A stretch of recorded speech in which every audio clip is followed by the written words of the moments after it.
Hello दोस्तों, कैसे हो। आज की हमारी इस वीडियो में चंद्रशेखर आज़ाद जी ने सामने वाली पार्टी को भाई धो दिया। मतलब अमित शाह और मोदी को भाई ज़बरदस्त तरीके से एकदम हार्ड वाला भाई बयान दिया है।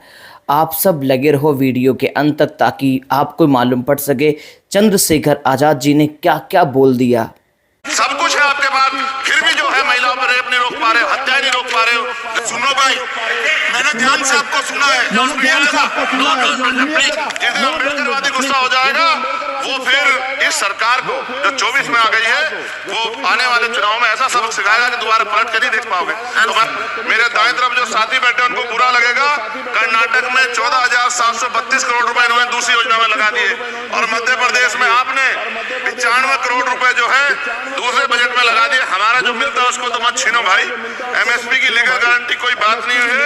किसानों को जो 6,000 रुपए मिलते हैं उसको बढ़ा के 12,000 रुपए करना चाहिए और फसल बीमा जो है उसका सारा प्रीमियम सरकार भरे, किसानों पर बोझ ना लगे।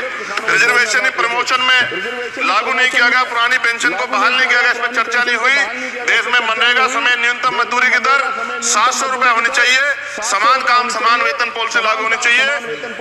जो रसोई की चिंता करते हुए 500 रुपए प्रति सिलेंडर से ज्यादा के दाम नहीं होने चाहिए।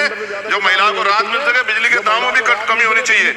बेरोजगार युवाओं को 5,000 रुपए भत्ता मिलना चाहिए। जो बेरोजगार युवा जो है अपनी पढ़ाई या अपना खर्चा उठा सके। मैं अपने क्षेत्र के विषय में महोदय आपसे कहना चाहता हूं कि पश्चिम यूपी में नगीना में एक एम्स बनना चाहिए, एक IIT बननी चाहिए, एक IIM बनना चाहिए। नगीना लोकसभा में उद्योग धंधे लगने चाहिए। नगीना की कताई मिल जो है उसको पुनः शुरू कराना चाहिए। RRTC जो योजना है सरकार की उसको मेरठ से आगे बढ़ाकर मुजफ्फरनगर, सहारनपुर से नजीबाबाद नगीना होते हुए उसको नगीना तक ले जाना चाहिए। साथ साथ नजीबाबाद से मुंबई के लिए एक ट्रेन चलनी चाहिए और नगीना, श्योरा, किरतपुर में रेलवे के ओवरब्रिज बनने चाहिए। सभापति महोदय, सामाजिक न्याय मंत्रालय को 13,000 करोड़ रुपए दिए गए और जनजाति कार्य मंत्रालय को 13,000 करोड़ रुपए दिए, कुल 26,000 करोड़ रुपए। जो कुल बजट 48.20 लाख का लगभग 0.54% है। जबकि हमारी संख्या 25% से ज्यादा SC/ST की और बहुजन समाज के मिलाओगे तो 85% से ज्यादा है। और हमारे विकास के लिए सरकार 1% बजट 1% पैसा खर्च कर रही है जो मिलना हमें चाहिए, जबकि मिलना हमें 25% चाहिए। ये ऊंट के मुंह में जीरे के समान है, कहावत हमने बहुत दिन सुनी थी। पिछले लंबे समय से हमारे साथ धोखा हो रहा है, लेकिन अब ये नहीं चलेगा। चंद लोगों के तराजू से देश के संसाधन नहीं बटेंगे। इस देश का बहुजन समाज बर्दाश्त नहीं करेगा। संसाधन का बंटवारा संख्या के आधार पे होगा। माननीय काशीराम साहब नारा लगाए थे, ना तो वोट हमारा राज तुम्हारा चलेगा, और आज हम कह रहे हैं ना ही वोट हमारा और नोट तुम्हारा चलेगा। इस बात का भी ध्यान जो है सरकार को देना पड़ेगा। आपके माध्यम से सरकार से मेरी एक मांग है, सरकार इस योजना का लाभ भी अपने आप ले ले, श्रेय भी ले ले कि 1 लाख रुपए सालाना बहुजन समाज के अत्यंत गरीब परिवारों को दे। 10 लाख करोड़ रुपए खर्च होंगे, लेकिन इस 1 लाख रुपए की योजना से एक झटके से परिवार गरीबी की रेखा से ऊपर आएगा और इनके बच्चों को कुपोषण खत्म होगा, अच्छी शिक्षा मिलेगी, महिलाओं को सम्मानजनक जीवन मिलेगा और इससे वास्तव में सबका साथ सबका विकास का नारा सार्थक होगा। अगर प्रश्न ये होगा कहां से आएगा, तो उसका जवाब यह है कि जब अमीरों का 16 लाख करोड़ रुपए माफ हो सकता है, कॉर्पोरेट टैक्स का घटाकर लाखों करोड़ रुपए का चुनाव सरकारी खजाने को लगाया जा सकता है, पेट्रोल डीजल के दाम 10 गुना एक्साइज ड्यूटी बढ़ाई जा सकती है, तो गरीबों को सरकार पैसा क्यों नहीं दे सकती। महोदय, समय आ गया है, अब निजी क्षेत्रों में आरक्षण की व्यवस्था होनी चाहिए। SC/ST OBC को निजी क्षेत्रों में आरक्षण मिलना चाहिए। और मेरी आपसे ये भी मांग है, क्योंकि अब समय की मांग है और देश तेजी से आगे बढ़ रहा है, तो मैं कहूंगा कि सरकार का जो सबका साथ सबका विकास का नारा लगभग वो असत्य महसूस होता है, क्योंकि अल्पसंख्यकों में मुसलमानों, जैनों, सिखों, बुद्धिस्टों के लिए कुछ दिख नहीं रहा। उनकी कल्याण कोई योजना नहीं है। मदरसों को जो बजट मिलता था कम कर दिया गया है। आर्थिक तंगी से लोग मर रहे हैं। इंटर्नशिप की बात हुई है, परमानेंट रोजगार नहीं है।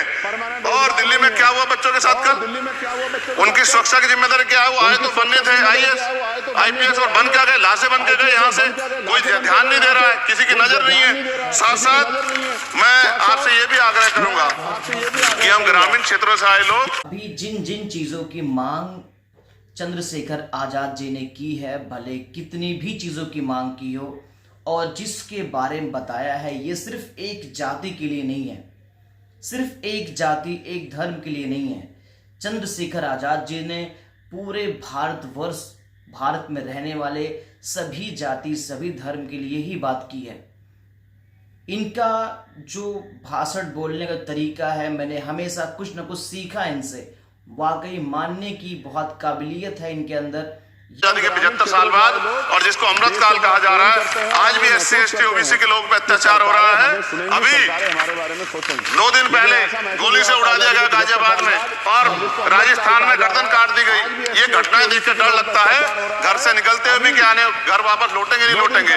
तो मेरा सरकार से आग्रह है, अगर आजादी के 75 साल बाद भी हमें हमारी हत्या हो रही है, तो हमारी माँ को भी दर्द हुआ होगा जब उसने हमें पैदा किया हो।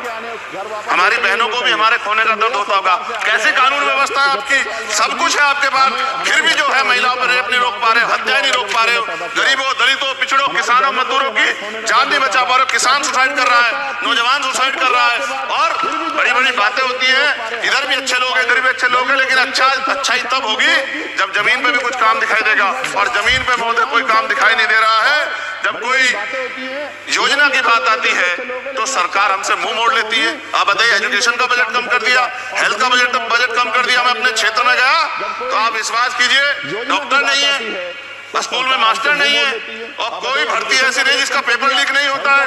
तो देश किस तरफ जा रहा है, और इसमें नौजवानों का भविष्य क्या है, इसके बारे में हमें चिंता करनी चाहिए। और अंत में अपनी बात को खत्म करते हुए मेरा आपसे आग्रह, और आपके माध्यम सरकार से आग्रह है कि यहाँ बाहर बाबा साहब अम्बेडकर की मूर्ति लगी हुई थी।